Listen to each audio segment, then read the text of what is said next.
Приветствую всех, дорогие друзья! В этом видео я, как всегда, собрал самые интересные новости железа. Но перед тем, как начать, хочу выразить огромную благодарность всем спонсорам канала за их финансовую поддержку. И только с вашего позволения я начну, наверное, с самой приятной новости для геймеров. Разработчики эфира доложили, что вчера утром был завершен перевод тестнета Goerli с модели Proof of Work на алгоритм Proof of Stake. Если кто еще не знает, то POS не предполагает использование мощностей майнеров для проведения транзакций, а значит эфир больше нельзя будет добывать на видеокартах. Разработчики говорят, что без некоторых технических сложностей не обошлось, однако в целом обновление тестовой сети было признано успешным. И так как это была последняя тестовая сеть, то дальше последует только обновление основной сети под названием The Merge, которое должно состояться 15 сентября. С переходом же на POS сеть эфира получит более высокую производительность и сократит свое потребление более чем на 99%. И на фоне новости об успешном обновлении тестовой сети, курс эфира несколько раз брал отметку в $1900, а общий рост актива за последние 24 часа превысил 10%. Компания Intel поделилась информацией о производительности настольной Arc A750 в нескольких десятках игр, и в среднем видеокарта оказалась до 5% быстрее, чем RTX 3060. Синие опубликовали на своем сайте статью и видео, в которых уделили внимание производительности A750 в играх, работающих на современных графических API DirectX 12 и Vulkan. По словам представителей компании, в список игр для тестирования попали проекты, которые популярны в Steam, интересны игрокам и пользуются обозревателями видеокарт. В играх под DirectX 12 при разрешении 1080p и настройках качества Ultra видеокарта Intel оказалась в среднем на 3% быстрее 3060, а в играх при разрешении 1440p с настройками качества высокие она продемонстрировала преимущество в 5%. В играх под Vulkan видеокарта Intel тоже смотрится достойно, и ее быстродействие находится на одном уровне с конкурентом. При этом производительность в разрешении 1440p оказалась чуть выше, чем у 3060, а при разрешении 1080p чуть ниже. В целом же производительность весьма привлекательна, если в тупую смотреть на голые цифры от синих. Но в реальности эта картина может быть совсем другой, и рваный график времени кадра из-за драйверов никто пока не отменял. Поэтому для выводов лучше дождаться полноценных тестов, которые еще, наверное, будут не скоро, так как Intel даже не раскрывает спецификации A750. Ну а чтобы получать еще больше интересных новостей, не забудьте подписаться на мой телеграм-канал, ссылочка на который всегда лежит в описании под роликом. Компании AMD, Intel и Nvidia пересмотрели свои прогнозы по выручке и поставкам продукции до конца текущего года. По данным DigiTimes, из-за крушения рынка криптовалют поставки видеокарт до конца этого года могут рухнуть на 50%. Сообщается, что Intel не досчитается от 8 до 11 миллиардов выручки.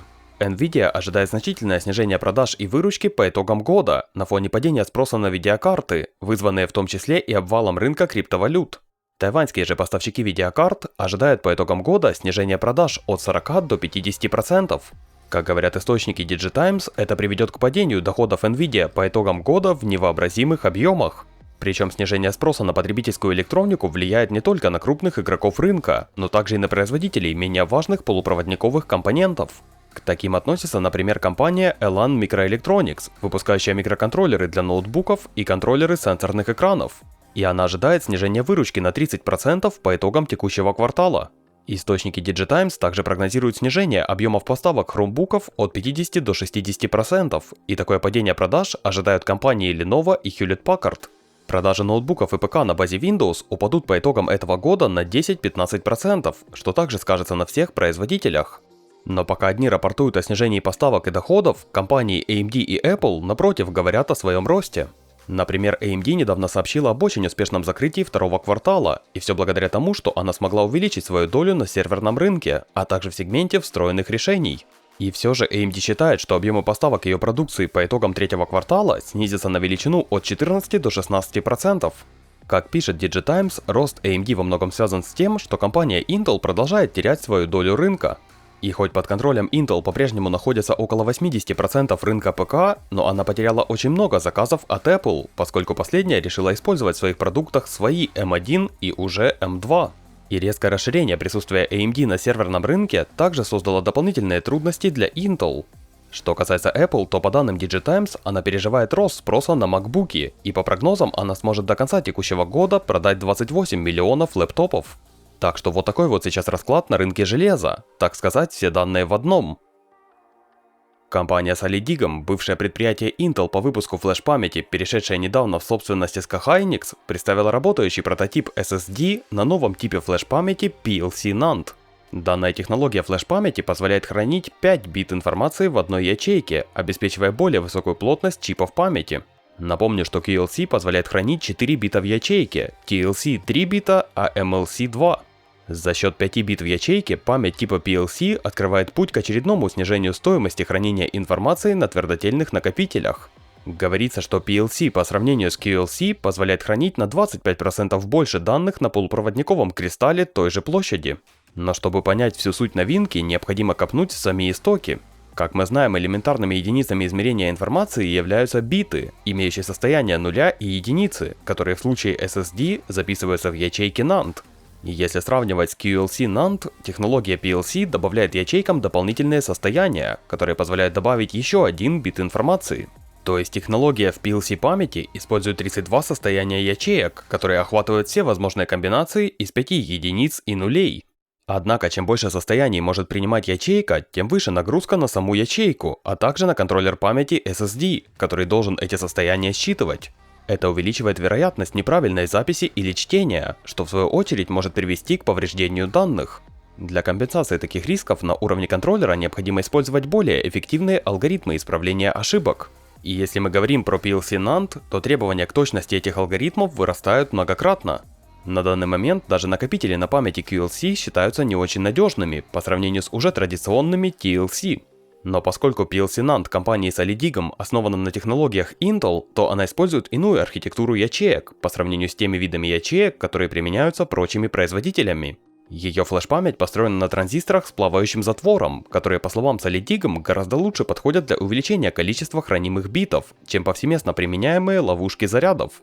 Но насколько живучими получатся SSD на памяти PLC, остается только гадать, ведь их выход пока ожидается только в 2025, если верить компании Western Digital. Основатель Телеграма Павел Дуров сообщил, что Apple уже 2 недели задерживает обновление мессенджера без объяснения причин, и это не первый случай, когда Дуров выступает с нападками на Apple. Он говорит, что это обновление должно произвести революцию в том, как люди выражают свои мысли при обмене сообщениями, но оно уже 2 недели находится в процессе рассмотрения.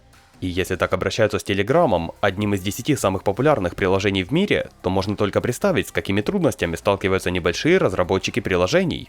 Как говорит Дуров, это не просто деморализует, но и наносит прямой финансовый ущерб сотням тысяч мобильных приложений по всему миру. И еще он подчеркнул, что этот вред наносится в дополнение к 30% сбору, который Apple и Google взимают с разработчиков приложений якобы на возмещение затрат, связанных с рассмотрением приложений. Причем ранее Дуров обвинял Apple в том, что она намеренно портит веб-версию Телеграма на своих устройствах, чтобы люди шли и качали Telegram из App Store. На этой же прекрасной ноте сегодняшний выпуск новостей подходит к концу, поэтому хочу сказать большое спасибо, что досмотрели его до конца и, надеюсь, поддержали прожатым лайком. Также отдельное спасибо всем, кто финансово поддерживает канал подпиской на Boosty, переводами на карту или через спонсорство на YouTube. До скорого, друзья!